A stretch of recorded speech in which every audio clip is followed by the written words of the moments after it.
एक और बड़ी खबर आ रही है। देश के सबसे बड़े अस्पताल एम्स में ओपीडी सेवाएं बंद कर दी गई हैं। कोरोना की वजह से कल से एम्स में ओपीडी सेवाएं बंद रहेंगी। आज ओपीडी सेवाओं का आखिरी दिन है। इमरजेंसी केस में मरीज का आरटीपीसीआर टेस्ट जरूरी होगा।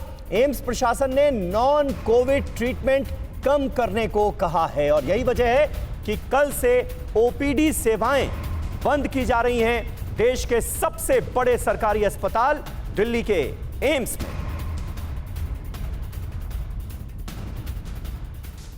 और कुछ अहम जानकारियां आपको दे दें, क्योंकि हम सब ये जानते हैं कि देश भर से लोग एम्स में इलाज कराने के लिए आते हैं, इसलिए यह जानकारी आप तक पहुंचना जरूरी है कि एम्स में कल से ओपीडी सेवाएं बंद होने जा रही हैं। कोरोना संक्रमण रोकने के लिए यह कदम उठाया गया है। ओपीडी सेवाओं को पूरी तरह से बंद कर दिया गया है। दिल्ली के एम्स में कल से यह तामील कर दिया जाएगा फैसला। आज यानी कि आखिरी दिन है ओपीडी सेवाओं का। कल से ओपीडी सेवाएं बंद हो जाएंगी। 8 अप्रैल से अनिश्चितकालीन बाहरी मरीजों के इलाज पर रोक लगा दी गई। अनिश्चित काल तक बाहरी जो मरीज हैं उनका एडमिशन नहीं होगा। इमरजेंसी केस में मरीज का आरटीपीसीआर टेस्ट जरूरी होगा। आरटीपीसीआर टेस्ट की रिपोर्ट आ जाएगी तभी इलाज शुरू होगा और यह सिर्फ और सिर्फ इमरजेंसी केसेस में होगा। प्रशासन ने नॉन कोविड ट्रीटमेंट कम करने के निर्देश भी दिए हैं। तो तमाम तरह के देखिए एहतियाती कदम अब उठाने पड़ रहे हैं। और कुमार कुंदन हमारे संवाददाता इस वक्त हमारे साथ मौजूद हैं। कुमार, दिल्ली के एम्स में ओपीडी सेवाएं कल से बंद हो रही हैं।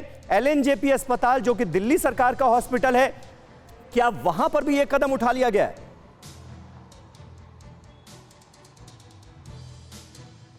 देखिए, अभी जहाँ तक एम्स की बात सबसे पहले की, तो एम्स में एहतियातन ये किया गया है। एहतियातन इसलिए किया गया है क्योंकि कोविड के केसेस लगातार बढ़ रहे हैं और दूसरी बात है कि एम्स का जो एम्स ट्रॉमा सेंटर है वो कोविड डेडिकेटेड हॉस्पिटल था जब कोविड बहुत ज़्यादा फैल रहा था दिल्ली में और देश में।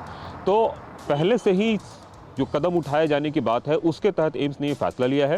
निश्चित रूप से इससे नए मरीजों को परेशानी जरूर होगी, लेकिन एम्स प्रशासन का कहना है कि जिस हिसाब से कोविड के केस लगातार बढ़ रहे हैं उसको देखते हुए पहले से तैयारी करनी जरूरी है। साथ में जो ऑर्डर आया है उसमें यह भी कहा गया है कि नॉन कोविड जो भी ट्रीटमेंट है उसको धीरे धीरे कम किया जाए और सिर्फ एसेंशियल ट्रीटमेंट को ही जारी किया जाए, पहली बात।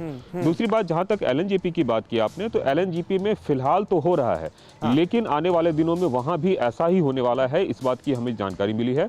और ये बताया जा रहा है कि आने वाले दिनों में पुराने मरीजों को ही सिर्फ देखा जाएगा, नए मरीजों का रजिस्ट्रेशन थोड़े समय के लिए रोका जा सकता है। कुमार कुंदन बने रहे आप हमारे साथ। फिक्र आपकी, सोमवार से शुक्रवार रात 9 बजे सिर्फ टीवी 9 भारतवर्ष पर।